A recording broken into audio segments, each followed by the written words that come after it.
زما عزیزانو عرض میں داو چې اخلاص پیدا کړي، درد پیدا کړي، پردی غم خپل غم وګڼئ، پردی لوږه خپله لوږه وګڼئ. مونږ دنیا کې ځان له نه یو پیدا، مونږ دنیا کې بل له پیدا یو. دا دې قرآن ویلي دي کوم چې تاسو واورئ. کنتم خیر امة اخرجت للناس تامرون بالمعروف وتنهون عن المنکر. اخرجت فاعل څوک دی؟ تاسو بهترین امت خو یی، خو خدای وایي ما د خلقو دپاره پیدا کړي یې، ځان له نه چې ته به ځان ټیک کړې. زه یاره مونږ خو مونځ اودس کوو که دا ټوله دنیا اوبه یوسم. نه نه، ته به د ښځو اصلاح کې، ته به د هلکانو کې، ته به د جینکو کې، ته به د زړو کې، ته به د ځوانانو کې، ته به د محلې کې، ته به د علاقې کې. مونږ پیدا دې دپاره یو. نو عزیزانو، مونږ دنیا کې دنیا ته نه یو راغلي، دنیا کې آخرت جوړولو ته راغلي. خدای ته وګورئ چې خدای ته رجوع شئ. ښځې کنټرول کوي، بچی کنټرول کوي، ځان کنټرول کوي، یعنی تباه کېږئ، غرق بشئ. ما له هېڅ په لاس نه راځي. خو الحمدلله چې د خولې د حق وینا توفیق خدای را کړی دی. دا مې 50 کاله وکړه، او که د خدای دپاره مې کړي نو هغه نه اجر غواړم، او که دنیا دپاره مې کړي هغه نه جهنم غواړم، او که خدای نه مې کړي نو د هغې نه اجر غواړم. عزیزانو، تباه کېږئ. په دې پېښور کې زه وړوکی لوی شوم، ما پکې لوی لوی خلق لید. قوم ته وایم چې ویښ شئ، ویښ شئ، تیارې در باندې عظیمې را روانې دي. زما دې په خدای قسم وي که دا د دې طرف تیاره در باندې راله، زه خو ملنګ یم، زیات نه زیات مړ به شمه. زه خو غریب ما، زیات نه زیات مړ به شمه. غم را سره ستاسو د جایګیرونو، ستاسو د بنګلو،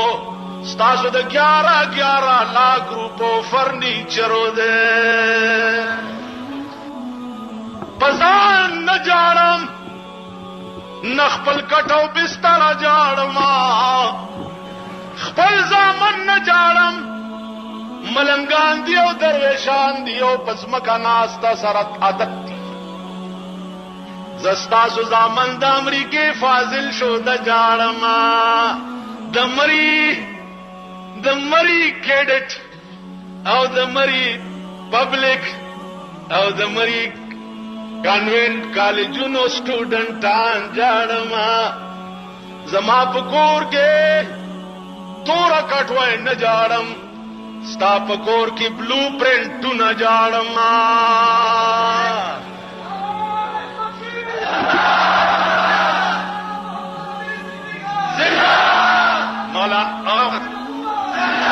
بجلیګر مولا په توپ اوله، بجلیګر مولا څه شی؟ زما عزیزانو، عرض مې داو چې ځان نه جاړم، زه ستاسو بنګلې جاړم. او بدبخته، زه خو دا ملک جاړم، زه خو د ملک بقا غواړم، زه د ملک سالمیت غواړم. چې ملک وو زه به پکې همدغه ملنګ او درویش د زمانې ما، ته به همدغه سرمایهدار غټایټ زامنم صاحب و صاحبان. زما عزیزان، نو عرض مې دا و چې کدا غریب سړی د سرمایهدار په دروازه کې ډېر بد ښکاري، او سرمایهدار د غریب په کوڅه کې ډېر ښه ښکاري. دا م واورئ. مالدار خو به یی، یا دا اوس ښار نه چې بار کم خلک روزي، دا مالدار دي. دا واورئ که یو غریب سره نیکي کول غواړئ نو غریب ځان ته مه راغواړه،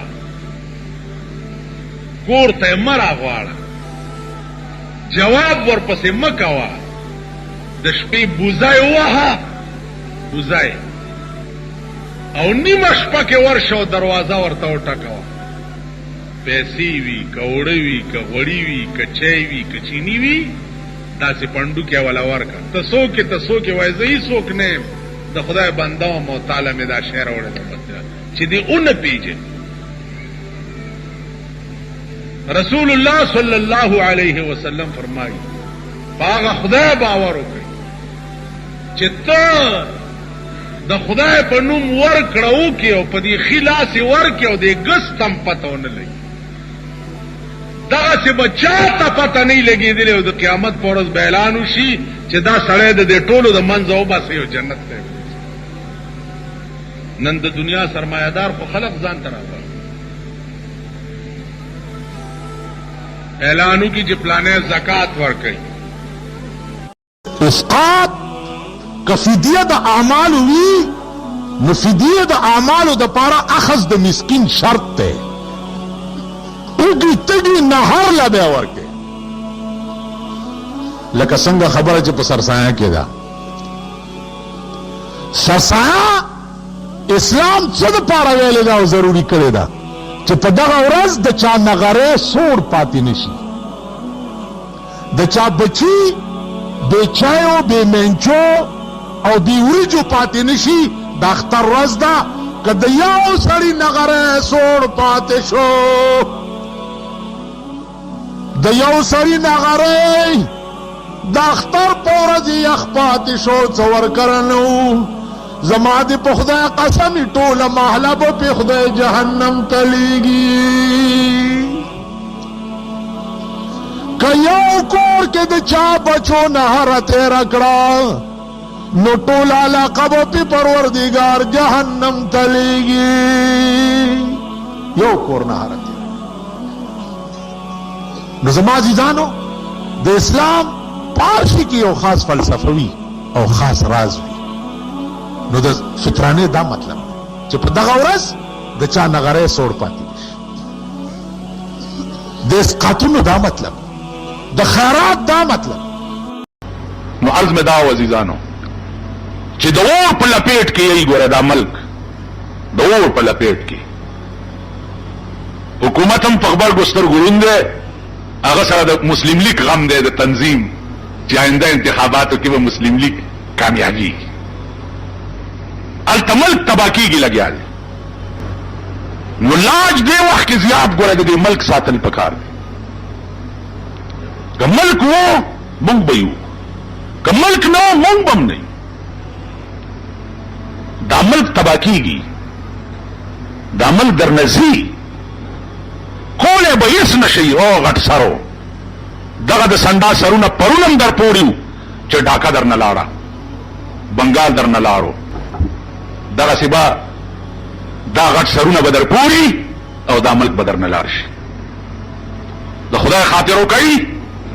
موافق او مخالف ټول راټول شي او د دې ملک لاج وساتای د دې ملک په بقا سوچ وکړي ته تاسو کوي د ملک سره مسلو به جوړی کړی خو چې سار شي ار یو بزان رګمال را رګمال کی ملاقات لسی ورشد دي وزیرانو په دغه کې صاحب یو تار پیټو وزیر دی غلم دوله که خلق ولاړي ما یو کېږي وروړه خدای پرسته کده دې قوم په نه جنازه کول غواړي کنه په ولې مخکې مونږ کول غواړي نو دا څه خلق دا قوم نه دی خدای پیژندلی دی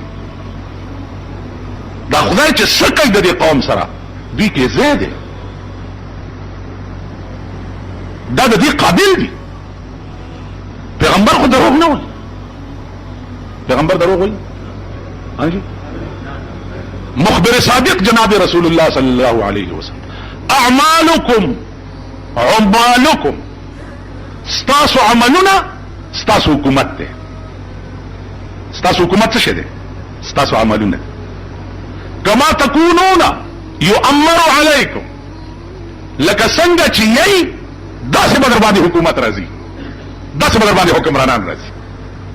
او اکتا کد فرحات غوندې همت ځان کې پیدا کړ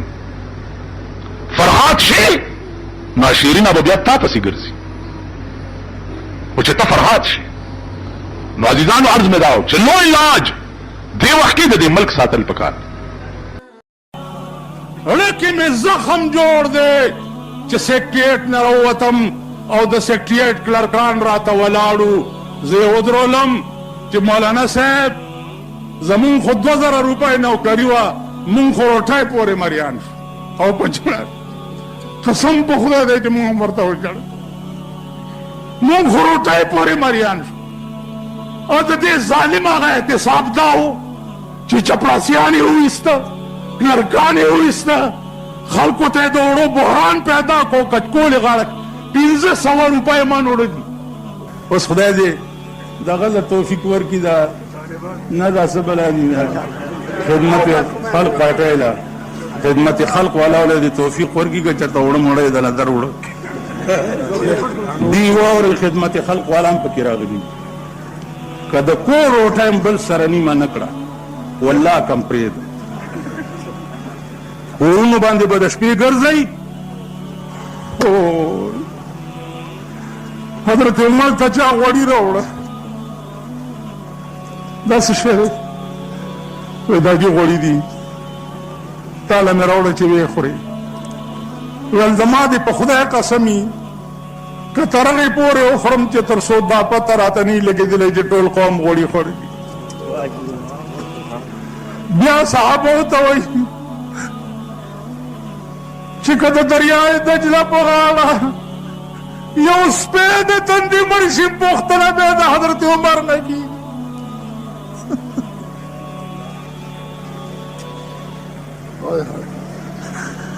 موږ یو څه شی چې دغه عمر نامانو هغه ابوبکر چې په مدینه کې ټول مال په پیغمبر قربان کو لنګې والے دی اشلیدلي ځایونه د کیکر پازغي ګنډلي دي ستنتار نه و جبرائیل راغی هم د شړی لنګ والے پیغمبر دې پوښتنه کوي ولې دا ولې ویل نن د ابوبکر لنګ دا الله دومره خوښ دی چې د ټول کائنات ملایکو ته ویل چې تاسو هم لنګونه ووه دا ابوبکر او دا عمر به مونږ کوم ځای نه پیدا کړو اور سړی د ونډې غوی دی خو چې خپلې سپېږمې په ونډه کې ډکي والله که د بل پروا ساتي والله که د بل خیال ساتي زما عزیزانو چې د ځان نه ضروري در سره د بل خیال نه و زما په خدای قسم که ایمان تیر کړي که خپله د خولې نوری د بل سره نیمه نه کړه والله که ته ایمان تیر کړي د دې ملک خدمت وکړئ که علما یئ که طالبان یئ که ملکان یئ که سپینګیري یئ خدمت خدمت مو نه کو رسوا بشئ بني اسرائیلو چې عذاب راغی ځوانان پکې بیزوګان او سپینګیري پکې د خنزیر په شکل یا الله دې سپینګیرو څه ظلم کړی وې دې سپینګیرو په خپله بدعملي نه کوله خو نور دا د بدعملۍ نه منې کول نو چې عذاب راغی د ځوانانو نه د دوی عذاب سخت نو عزیزانو علماو ته خپل منځ کې اتفاق پکار رورولي پکار ستا او زما منځ کې د یو مسلې اختلاف دی هلک هلک ښه په توجه ماته وګورئ چې زما او د یو ملا منځ کې د مسلې اختلاف راغی نو هغه مسله امیانو ته د ښکاره کولو څه ضرورت دی شته خو زه او دا ملا به په یو کوټه کې کینو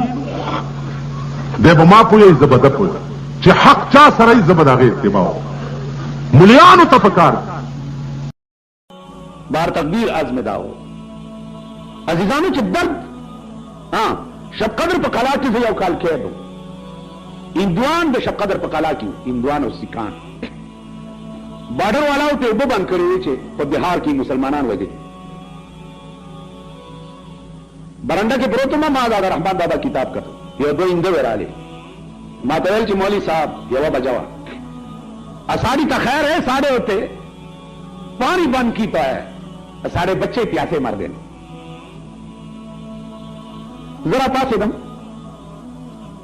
داغا فٹر د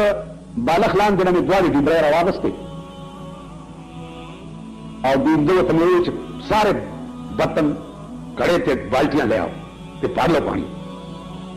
دواړي ډیګای نو ورته راکولاو کړی او دې لا وبیا یو بارډر والا خبر شو سه مرشاګل نامه و صوبیدار میجر د بارډر شیاو خبر شو هغه کمان افسر تا راپورټ کو چې اندوانو لوبه مولانا صاحب کولاو کړی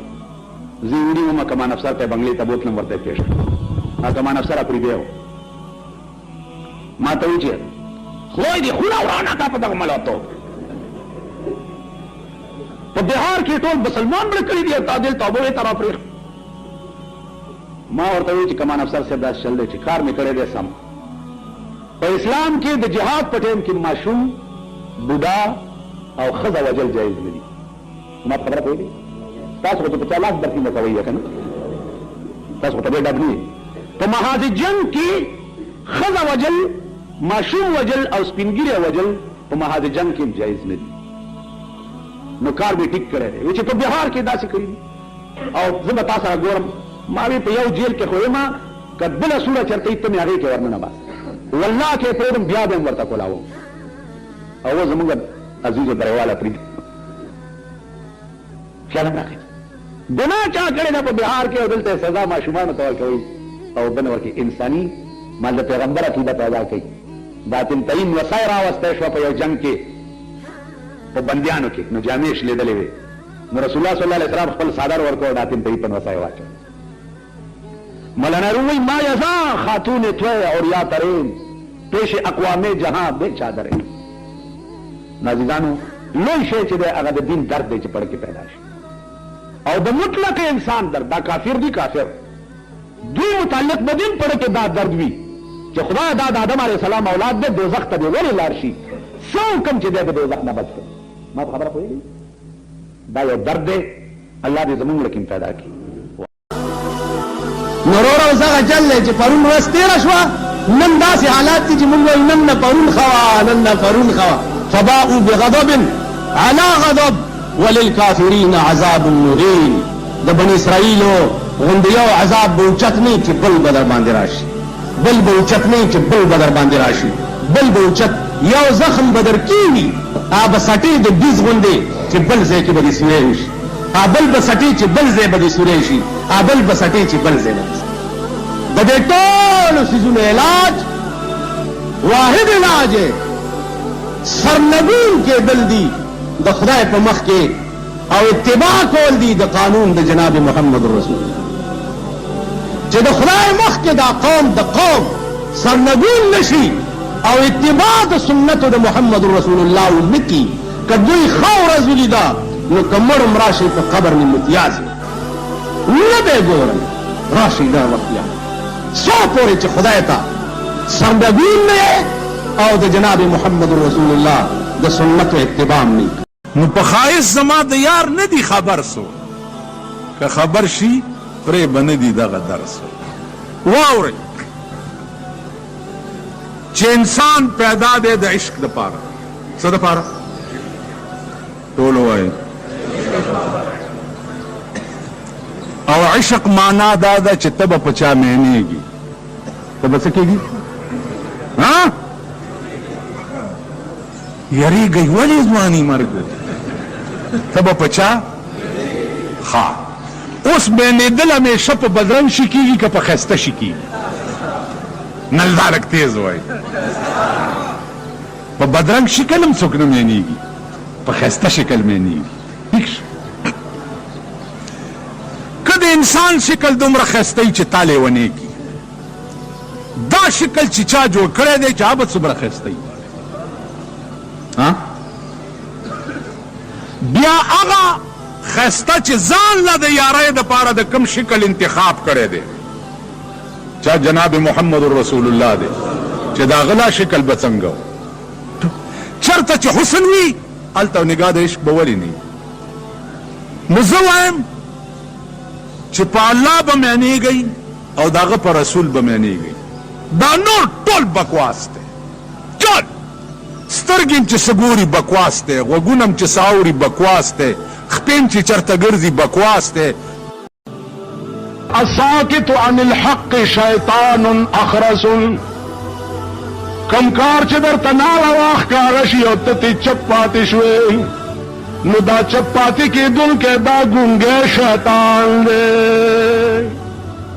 او د قیامت په ورځ چې د خدای مخې له ورشي نو دا شونډه به یې په سینه پرته وي دا جبه به یې په دې خېټه پرته وي او دا غاښونه به د غویي د ښکرونو عمره زیات لوی وي او په داسې شکل به وي چې د قیامت ټوله دنیا به تیریږي. خدای دا څوک دی چې د قبر نه په داسې لعنت را پاسېدی؟ وایي به د هغه سړی دی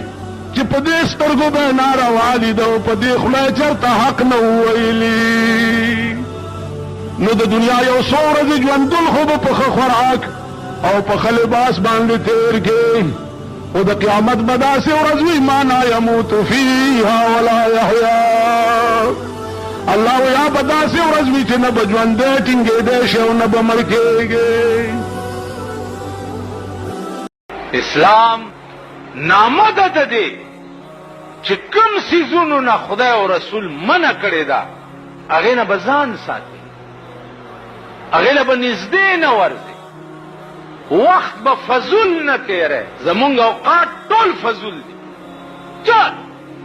ټوله ورځ بکواس دی او فضولیات دي. نو اسلام د غرور شی نه دی. هر وخت ورته سجدې لګوه چې خدایه ته ښه پوهېږې زه نه پوهېږم. د پردي مال نه ځان بچ ساته. پردی مال دې په ذمه پاتې شو، عمر له تباه شو او عمر له غرق شو. نن پردی مال مونږ ته ټیپر نه ښکاري، پردي مال ته مونږ د لوی اختر نه زیات خوشحالي. وګورئ چا چې پردي مالونه والي دي، راشئ چې په سترګو یې درته وښیم، په کټونو کې پراته دي او غل متیازې تېبېږي، څوک یې د پاکولو نشي. چا چې پردي مالونه خوړلي په اورېدو نه وایم چې په سترګو یې درته وښیم. نو د مرګ نه وروستو هغه توره سوړه کې به کې څه؟ پلار به نه، رور به نه، مور به نه، عزیز به نه، تربور به نه، دوست به نه. څوک به یې در سره چې ستا په سر به سوال و جواب کوي؟ چې قرآن هم در نه لرې وتښتي، پیغمبر هم در نه لرې شي. دې قبر ته تاسو ګورئ، جوړی د بیلچې دا لاندې لرګی نه دی، دا پې داسې ونیسي را یې کاږي، بیا یې پې داسې را کاږي، بیا پې داسې د اوښ د کوب په شان داسې شی جوړ کي، بیا چم راوړي، شین چم هغه پې کېدي، بیا پې سیره واچوي، بیا په سر او پښو ته یې کاڼي نیغ نیغ ودروي، بیا لګیا یي د هلکان پې داسې لاس وهي، خویی را خویی یې. تیر شوي وزیر اعلی ته مې یو خبره کړې وه او زما دا نننی تقریرم زما جومات دلته انټیلیجنس والا ریکارډ کوي، ځکه چې زه ورته ډېر لوی ډبنګی ښکارم چې دی بس ملک ټیپر کوي. دا ډیري بیا ما ته پته ولګي چې اسلام آباد تمځي او پلاني، یعنې یو افسر دلته نه پاتې کېږي چې زما د تقریر ډیري ورته نه ځي. هلکه دا ملک زه ورانوم، خدای هم خوار کړ. دا به ورځي. تیر شوي وزیر اعلی په اسپتال کې ولیدو، نو سبا له د چیف منسټر حلف اوچتولو، حلف. نو د مټ نه مې ونیوه، ورته مې وی چې ستا سبا د کمال آغاز دی، ستا کمال به سبا انتها ته ورسي، ځکه چې بس لاړې او ممبر شو او ممبر نه چیف منسټر به دا اخري ډیګري ده، دې نه پاته نشته. نو سبا ستا د کمال آغاز دی، خو چې د کمال آغاز وشي، تاج پوشي درته وشي، نو په ټکي به تصور بیا د زوال کې چې اوس به زوال کې لګي، ځکه چې هر کمال سره زوال لازمي. کم شی چې انتهایی ډیګري د کمال ته ورسي، نو هغې سره زوال شروع شي. لکه د انسان عمر چې 40 کالو ته ورسي، نو 40 کالو نه وروسته وګوره د دې ژوند زوال شروع شي. کله سر خوږېږي، کله خپې خوږېږي، کله لاس خوږېږي، کله غاښونه پریوځي، کله نظر کم شي، کله څه چل زوال شروع. نو چې تا هغه انتهایی ډیګري د کمال ته ورسې، نو تصور بیا د زوال کې. نو 20 میاشتې پسې زوال وشو که ونه شو؟ حالاجي وزیر اعلی دی، وزیر اعلی دی، او د افسرانو به ورته سی ایم ویلو. سی ایم ډېرې ورځې خو په دې سی ایم ټکي زه پوهېدم هم نه، یعنې که دا سی ایم څه شي ته وایي؟ وایي دا چیف منسټر ته سی ایم وایي. نو خیال د چیف منسټر مخفف به غالبا سی ایم ټکي. نو سی ایم دې لاړ را دا جرمنی په جنگ کې دې پېښور کې یو ملا او دلته انګریز ډیپټي کمشنر هغه ملا دا د لیدو خبره درته کوم دا اورېدو نه ویم زما د طالبګرۍ زمانه وه هغه مولیان راجمع کړ پکې د څو علما وو باندې دا وکړه چې ما پلار پسې ختم کړی راشي ختم وکړي علما ناس دي ختم یې وکړو دعا یې وکړه لاسونه یې چې اوچت کړل ته پټ ورته کیمرامین ودرولی و فوټو یې د هغې ونیسه هغه فوټو یې وړو ډیپټي کمشنر ته چې دا دومره علما ما راوستي او تاسو د پاره مې پې دعا وکړه چې خدای په جرمني په جنگ کې فتح درکړي انګریز والا شکرانه ورکړه هغه علما خبر باغی کې یو نامن عالم خو ډېر بزرګ سره و هغه وایي چې ښه دا مونږ د دې دپاره غوښتي وایي چې زه ویلې خدای دې لیونی کړه په منبر رسول ناست یم چې هغه ملا ما په دې سترګو ولیدو لیونی او غول او متیازې به یې په پرتوګ کې تېبېده او کله به متیازو ته لاس ونیو هغه به اوس کوي ما او که د ښار در کې څوک وي شپېتو اویاو کالو راشي چېرته بیا نامه مو ښیي لیونی شو ما ته مولانا صاحب چې دا بچیا کرامت بعد الموت اوس مصنوي په دې ټول صوبه سرحد کې شاید چې چاله نه ورځي څوک یې وایي نه اوس خو لا توبې وباسئ مړه خدای دې رحم وکړي نو عزیزانو ما هغه ته وایي چې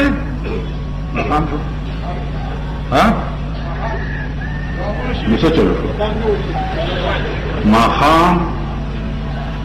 یوه نیمه ګنټه وخت دی ښه څو پرېماني بس کړي کړتو نه کوي خبر اورئ نو مجدد الفسانی رحمت الله علیه مال دا خبره تا مولانا صاحب دا کم تفسیرونه ویلي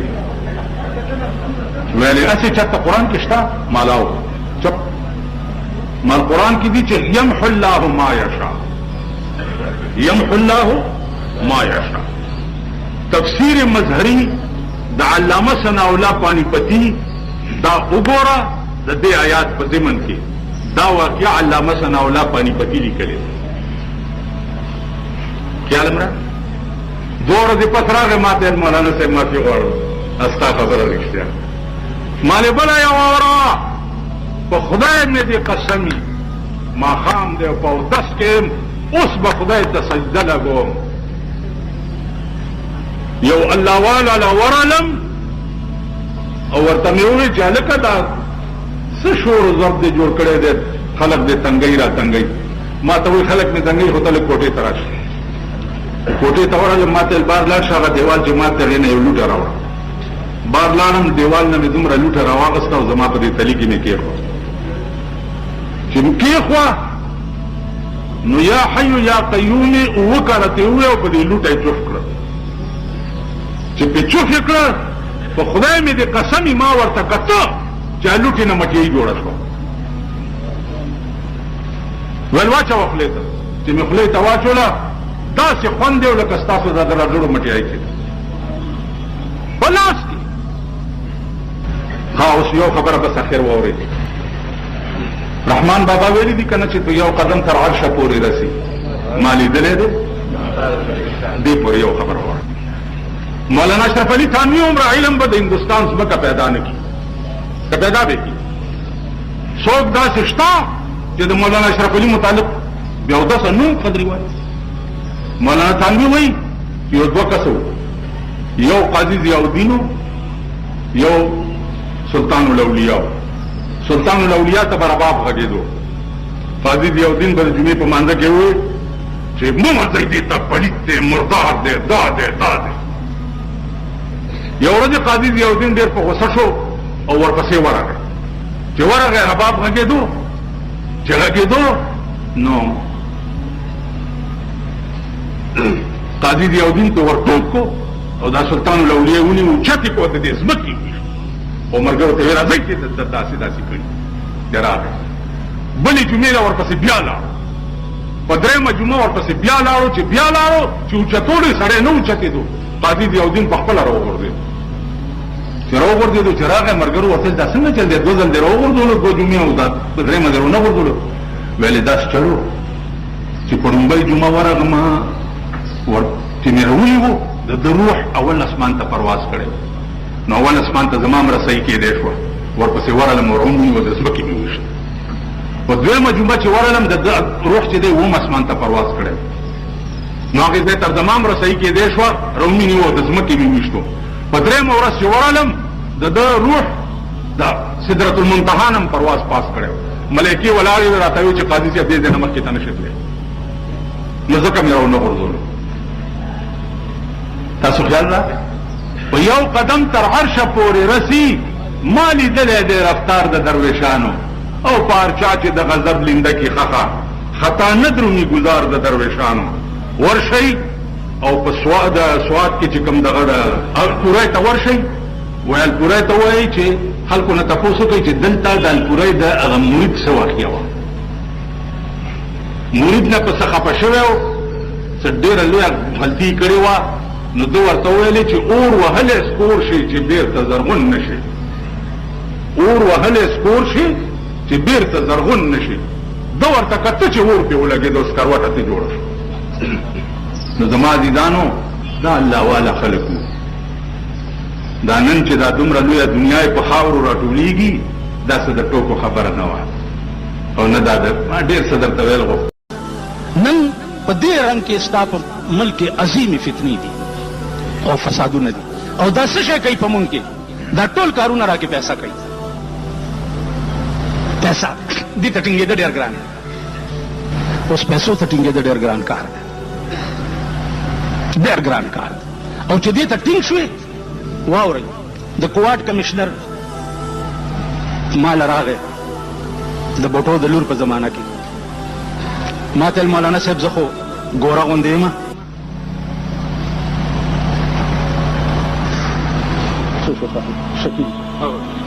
پوه شوې، ګوره غوندې یم، خو نن مې د ملیانو نه ډېر خوشحال دی. مال ولې؟ ویلې مولانا شهید احمد صاحب ته مې د شپې په 1 بجې 1 کروڑ روپۍ یوړې، 1 کروڑ روپۍ چې دا واله او د بېنظیرې ملګرتیا وکړه. وی هغه راته داسې کړه